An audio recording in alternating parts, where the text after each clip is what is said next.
Mes chers amis, bonjour. Aujourd'hui, nous allons parler d'un bateau. Un bateau qui a parcouru 50 000 km en un seul aller, sans retour. D'un commandant qui voulait se montrer pacifique, mais qui s'est avéré revanchard.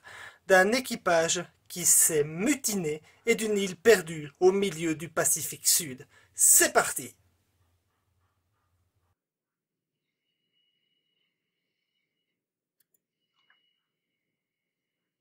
Le 23 décembre 1787, le vaisseau Bounty appareille. Il a pour lieutenant de vaisseau William Bligh, 33 ans. Sa mission est de rallier Tahiti en passant par le cap Horn pour y récolter et ramener des arbres à pain. Il ne se doute pas qu'il va affronter un voyage très difficile, et ce dès le début, avec la disparition d'un certain nombre de fromages embarqués, ce qui conduit Bligh à supprimer la ration de fromage quotidienne de l'équipage. Ça c'est con! Et des difficultés, il en aura d'autres. Comme prévu, il emprunte la route qui le mène jusqu'au cap Horn. En arrivant à proximité de ce cap, il se rend compte qu'il y a des tempêtes, plein de tempêtes. Il essayera de passer le cap, mais sans succès, et ce pendant un mois. Il finit par renoncer et décide de prendre la route du cap de Bonne-Espérance, ce qui signifie qu'il doit retraverser tout l'Atlantique Sud. Il arrivera à ce cap de Bonne-Espérance le 28 mai 1788. Le 26 octobre 1788, après 10 mois de traversée, le Bounty touche la pointe Vénus au nord de Tahiti après avoir parcouru 50 000 kilomètres. Ce n'est pas la première fois que Bligh arrive à Tahiti, lui qui avait déjà accompagné James Cook. Les Tahitiens se souviennent de lui et lui font bon accueil. Comme la traversée a été plus longue que prévu, la Bounty arrive à la mauvaise saison et Bligh est obligé de prolonger son séjour. La récolte des arbres à pain va durer 6 mois. Quelque temps plus tard, la décision de Bligh de s'approprier tous les porcs que l'équipage a ramenés à bord provoque de nouveaux incidents. Les rapports entre Bligh et son équipage se dégradent un peu plus. Ça c'est con! L'accès de colère suivant de Bligh est déclenché lorsque l'on découvre que des voiles ont moisi dans la cale, inondée par les pluies. Bligh accuse l'équipage de négligence vis-à-vis de l'entretien des voiles. C'est un glandeur! Un gros glandeur!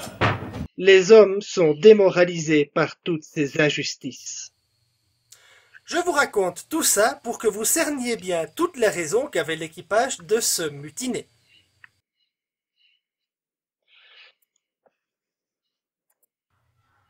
Le 28 avril 1789, 23 jours après avoir appareillé de Tahiti, une mutinerie éclate dirigée par Fletcher Christian.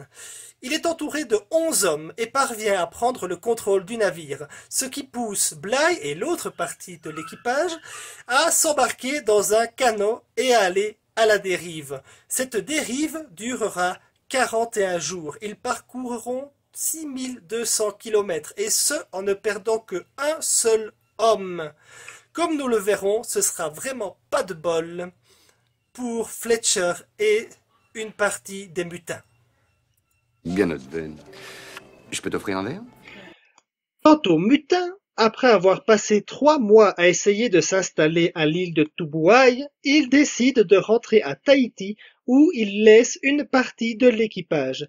Fletcher Christian réembarque avec 8 hommes d'équipage, 6 Tahitiens et 11 femmes.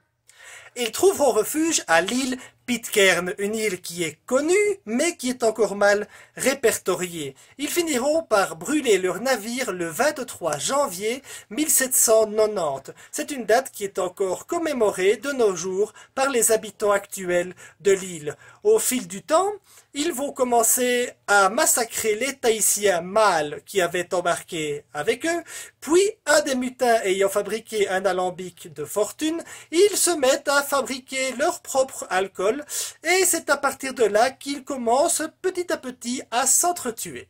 Je me trompe ou vous n'êtes pas super fut-fut? Ah non, il y a de ça. De son côté, Bligh, de retour en Grande-Bretagne, passe en cour martiale devant l'amirauté qui l'acquitte le 15 mars 1790 pour la perte du Bounty et même le félicite pour son exploit dans la chaloupe. Aujourd'hui encore, les raisons de cette mutinerie sont toujours discutées. Pour certains, c'est la tyrannie de Bligh qui a poussé l'équipage à s'emparer du navire. Pour d'autres, c'est plutôt cette vie facile dont a profité l'équipage à Tahiti qui est la raison, parce que en retournant sur le navire et en retrouvant la discipline de bord, qui était très difficile à l'époque, les membres d'équipage ne l'auraient pas si facilement accepté et certains regrettaient déjà la vie facile et tranquille qu'ils avaient trouvée à Tahiti. Je vous remercie beaucoup si vous m'avez suivi jusqu'ici. Je vous invite à liker cette vidéo, à la partager et à vous abonner. Et je vous dis à la semaine prochaine.